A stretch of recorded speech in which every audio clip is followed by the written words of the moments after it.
Hi friends, money saving tips. చాలామంది వచ్చిన శాలరీని month end వరకు పెట్టుకోలేరు. ఉండదు కూడా. ఎందుకంటే ఎక్కడో ఒక చోట ఖర్చు అయిపోతూ ఉంటుంది. ఫ్యామిలీ మెంబర్స్, మిడిల్ క్లాస్ వాళ్ళకైతే ఇప్పుడు మిడిల్ క్లాస్ కాదు, ₹1,00,000 సంపాదించే వాళ్ళు కూడా ఇప్పుడు మిడిల్ క్లాస్ అనే అంటున్నారు. ఎందుకంటే సిటీస్లో, పెద్ద పెద్ద మెట్రో సిటీస్లో ఎక్కువ ఖర్చు అవుతుంది. ఎందుకు? కాస్ట్ ఆఫ్ లివింగ్ ఎక్కువ. సో బయట వెళ్ళాము అంటే ₹500 లేని ₹500 ఖర్చు అయిపోతుంది. మినిమం ₹500 ఖర్చు అయిపోతుంది. ఎక్కడ? మెట్రో సిటీస్లో. సో ఇంకోటి ఏంటంటే, ఇప్పుడు ₹1,00,000 వచ్చే అతను ఎందుకు లాస్ట్ మంత్ ఎండ్ వరకు సేవ్ చేసుకోలేడు అంటే, ఖర్చులు, తన దగ్గర ఉన్న ఖర్చులు పెట్టి, తనకున్న ప్రాబ్లమ్స్ కావచ్చు, లేకపోతే వేరే వేరే రీజన్స్ కావచ్చు, ఫ్రెండ్స్తో వెళ్ళడం, ఇవి ఏవైనా కానీ ఖర్చు అయిపోతూ ఉంటాయి. బట్ కానీ ఎప్పుడైతే మీరు ₹1,00,000లో 50% హౌస్ రెంట్, హౌస్ నీడ్స్, అంటే మంత్లీ నీడ్స్ ఏవి ఉన్నాయి ఇంట్లో, ఇవన్నీ కూడా చూసుకొని 50%లోనే కంప్లీట్ చేసుకోండి. అలానే మిగిలిన 30% ఏదైతే ఉందో, మీ బైక్ ఈఎంఐ కావచ్చు, మొబైల్ ఈఎంఐ కావచ్చు, వాషింగ్ మిషన్ ఈఎంఐ కావచ్చు, ఇవి ఏవైనా కానీ మీరు ఈ 30%లో చూసుకోండి.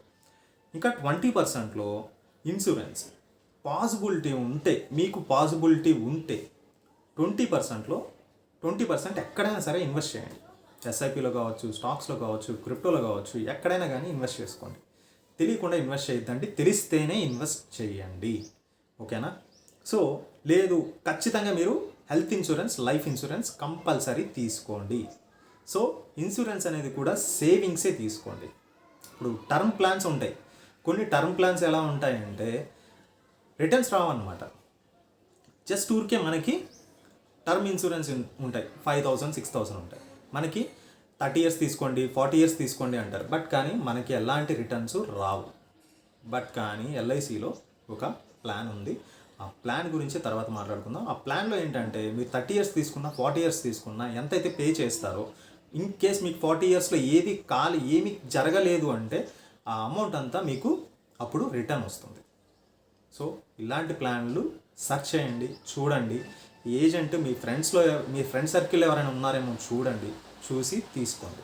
So health insurance, next life insurance compulsory.